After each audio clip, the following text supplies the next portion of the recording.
Coucou les filles, on se retrouve aujourd'hui pour la vidéo comment survivre en beauté face à la canicule. En fait, il n'y a pas si longtemps, je vous ai posé la question sur Facebook.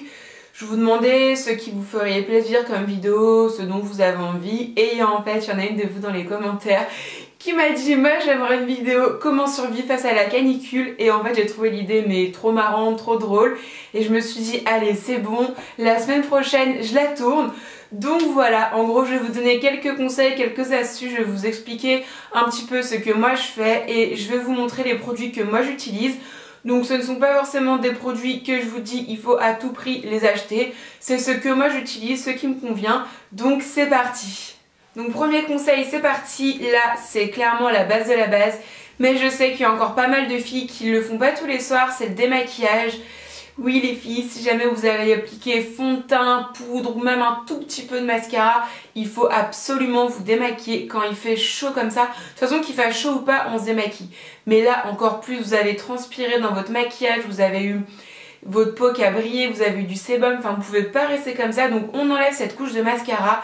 Et ensuite, donc l'étape numéro 2, c'est se nettoyer le visage. Mais là c'est clair et net. Comme je vous disais, il a fait hyper chaud, on a transpiré. Je sais pas, il s'est passé plein de choses sur notre peau et on peut pas aller se coucher comme ça avec une peau qui est pas propre. Donc même si jamais vous ne vous êtes pas maquillé de la journée, c'est pas grave. Vous devez quand même vous nettoyer le visage. Donc je dis pas de passer 1 heure, mais avec un petit peu d'eau, une petite mousse nettoyante, un petit gel nettoyant, peu importe. Donc le matin, quand vous vous réveillez, vous avez passé votre petite lotion, peu importe, vous faites votre petite routine du matin. Et surtout, n'oubliez pas d'hydrater votre peau, mais choisissez plutôt des textures un petit peu plus jets, des textures un petit peu plus fraîches, ou des textures qui vont avoir un petit peu tendance à matifier votre peau. Vous la choisissez selon votre type de peau bien entendu. Moi ce que j'utilise en ce moment, j'utilise le Pureness de chez Shiseido. J'adore parce que c'est une texture hydratante mais pile poil ce qu'il faut quand il fait très chaud. Ça me laisse un fini tout doux, matifié, un petit peu peau de pêche. Une fois que j'ai appliqué ma crème, tout ça, avant de me maquiller, ce que je fais, mais tout le temps à partir du mois d'avril, de avril à septembre à peu près, j'utilise tout le temps une crème à indice 50. Donc en fait c'est une crème solaire tout simplement. Donc celle-ci c'en est une d'Aven à indice 50. Alors c'est pas que je ne veuille pas bronzer, puisque dans tous les cas on bronze quand même, qu'on mette de la crème solaire ou pas. Alors oui, on va peut-être moins bronzer rapidement, en fait c'est juste qu'on va juste moins cramer. Et en fait je le mets tous les matins simplement pour protéger ma peau. Parce que on s'en rend pas compte tout de suite, mais quand on met pas de crème solaire, vous allez voir, dans 10 ans vous allez le regretter, vous aurez des rides beaucoup plus apparentes, vous aurez des taches de soleil, il y a plein de risques de cancer de la peau, enfin bon bref. Donc du coup, moi je mets tout le temps, mais tous les matins, ma petite crème solaire indice 50. Alors si clairement je reste chez moi, je la mets pas. Mais voilà, dès que je sais que je vais sortir un petit peu dans la rue ou quoi que ce soit, aller boire un verre en terrasse, déjeuner avec des amis le midi, ça c'est clair et net, je peux pas ne pas en mettre en fait. On va pouvoir parler maquillage et on va tout d'abord commencer par les produits pour le teint. Donc ce que je vous déconseille, c'est d'utiliser des fonds de teint liquides à fort pouvoir couvrant, des textures un petit peu compactes, des textures épaisses tout simplement. Je vous le déconseille vivement. Parce que avec la chaleur, votre peau va briller, votre fond de teint va couler, vous allez avoir des pores apparents sur la peau. Franchement ça va pas être joli du tout, enfin vous allez briller, alors en plus vous allez devoir refaire des retouches dans la journée, mais retouches par-dessus du sébum, par-dessus de la poudre qui est déjà là, enfin clairement ça va pas être joli du tout.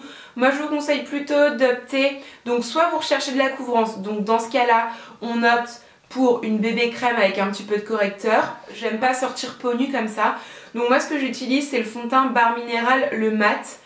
Et en gros c'est une poudre minérale pour celles qui ne connaissent pas. Donc j'en prélève un petit peu avec mon pinceau et je viens le fondre sur ma peau. Donc du coup j'ai pas du tout cette sensation de fond de teint, j'ai plutôt une sensation de poudre. Et c'est quand même suffisamment couvrant pour moi. Après pour les personnes qui ne recherchent pas forcément de couvrance mais qui veulent camoufler un petit peu leurs petites rougeurs ou leurs imperfections, et bien dans ce cas là vous appliquez simplement un correcteur là où vous en avez besoin et puis vous pouvez fixer le tout très légèrement avec une poudre. Toujours pour rester dans le maquillage, on va maintenant parler des yeux. Donc je vous conseillerais plutôt d'opter pour un mascara waterproof. Donc je vous dis ça, mais moi-même je n'en ai pas. puisque j'achète jamais de mascara waterproof et je me dis clairement pour une semaine de canicule en Angleterre je vais pas investir dans un mascara waterproof seulement pour quelques jours. Donc du coup j'ai trouvé un bon compromis. En fait c'est un petit mascara ELF, donc c'est un top coat mascara. Donc vous mettez votre mascara classique et lorsqu'il fait vraiment chaud vous mettez ça par dessus. En fait c'est un mascara transparent tout simplement, mais qui va transformer votre mascara habituel en mascara waterproof. Donc comme ça on évite tout ce qui est transfert de mascara sur les paupières, parfois même au niveau des cernes. Donc ça j'ai déjà dit plusieurs fois dans d'autres vidéos, mais tout ce qui est highlighter, enlumineur, quand il fait vraiment très chaud j'évite parce que j'ai une peau qui a tendance à briller très rapidement. Donc encore une fois mon combat du matin c'est de la rendre complètement mate. Et je sais que dès l'après-midi elle va rebriller au niveau de la zone T. Donc tout ce qui est highlighter et enlumineur, enfin clairement j'en utilise jamais l'été. Même si je trouve ça très joli avoir un petit côté glowy. Mais non, enfin je me bats pour avoir la pommade, c'est pas pour rajouter un petit peu d'highlighter, de brillant à ma peau. Surtout que je sais qu'elle va redevenir brillante quelques heures après. Donc clairement j'évite d'en rajouter avec ce genre de produit. Également les blushs, j'utilise que des blushs en poudre l'été. De toute façon même en hiver, mais en été je vous déconseille fortement d'utiliser des blushs poudre si jamais comme moi vous avez la peau qui a tendance à briller. Parce que voilà, les blushs en poudre vous aurez tout de suite un résultat mat, alors que les blushs en crème ça va être un résultat un petit peu plus glowy. Alors oui, ça fera un résultat d'une peau beaucoup plus brillante, donc ça sera très joli le matin quand votre make-up est impeccable et votre make-up est frais. Mais voilà, clairement l'après-midi quand il va faire 40 degrés votre peau va briller de partout. Donc en plus si vous en rajoutez au niveau du blush, non, c'est quelque chose que je vous conseille vraiment pas. Donc bien entendu dans la journée vous avez le droit de faire quelques retouches. Donc ce qui est bien c'est d'avoir dans votre sac à main des petites lingettes matifiantes, des petits papiers matifiants, vous en trouvez partout maintenant. Autant dans des marques de luxe comme des plus petites marques, enfin tout le monde en propose. Donc c'est des petites lingettes à usage unique et vous venez tamponner là sur les endroits où vous avez tendance à briller, donc clairement l'été. Moi c'est surtout mon visage. Et ensuite si vous voulez vous pouvez appliquer un petit peu de poudre pour donner un petit côté un peu plus fraîcheur à votre teint et puis un côté beaucoup plus mat. Maintenant on part cheveux. Alors moi je suis pas du tout le genre de personne à me laver les cheveux tous les jours. Je les lave à peu près, bon en été clairement je les lave tous les 2 jours parce que quand il fait tellement chaud je peux pas les garder plus longtemps, je me sens vraiment sale. Mais du coup entre 2 lavages, en fait mes cheveux sont pas forcément sales, mais c'est juste que j'ai eu un petit peu de transpiration, un petit peu de sébum à la racine de mes cheveux et je trouve pas ça hyper top. Donc du coup ce que j'utilise c'est un shampoing sec. Donc moi j'utilise celui de chez Baptiste. J'en ai pas testé 50 000, j'en ai testé 3-4 et des 3-4 que j'ai testé. C'est celui que j'aime le plus, donc il me convient bien, j'ai pas envie d'en essayer d'autres, il coûte vraiment pas grand chose. Donc du coup voilà, j'en mets bien au niveau de la racine de mes cheveux, je laisse à peu près 2-3 minutes et puis je viens masser un petit peu, puis je brosse mes cheveux. Du coup ça leur apporte volume, souplesse, ils sentent hyper bon et ça me permet du coup de garder un jour en plus si vous voulez avant mon prochain lavage. Et enfin, dernière astuce qui ne concerne pas le maquillage, mais c'est aussi quelque chose que je fais quasiment tous les soirs quand il fait très chaud, je dis bien. En fait c'est le soir après avoir pris ma douche, je vais mettre un jet d'eau mais bien fraîche, voire même très fraîche.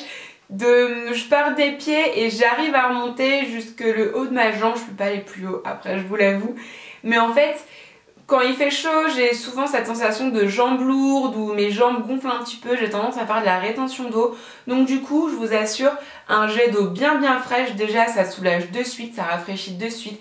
Mais surtout, ça va accélérer votre circulation sanguine. Donc vous aurez moins cette sensation de jambes gonflées et de jambes lourdes. Alors oui, c'est pas toujours hyper agréable à faire, mais je vous assure que ça marche vraiment bien et puis le soir on s'endort nickel. Voilà les filles, ma vidéo est terminée. Si vous avez d'autres astuces, d'autres conseils, je sais pas, des produits pour l'été indispensables, ce que vous faites, je sais pas, plein d'autres astuces que j'aurais pas forcément citées dans cette vidéo, n'hésitez pas à me le dire dans les commentaires. Et puis en attendant une prochaine vidéo, je vous fais plein de gros bisous et je vous dis à très vite. Bye.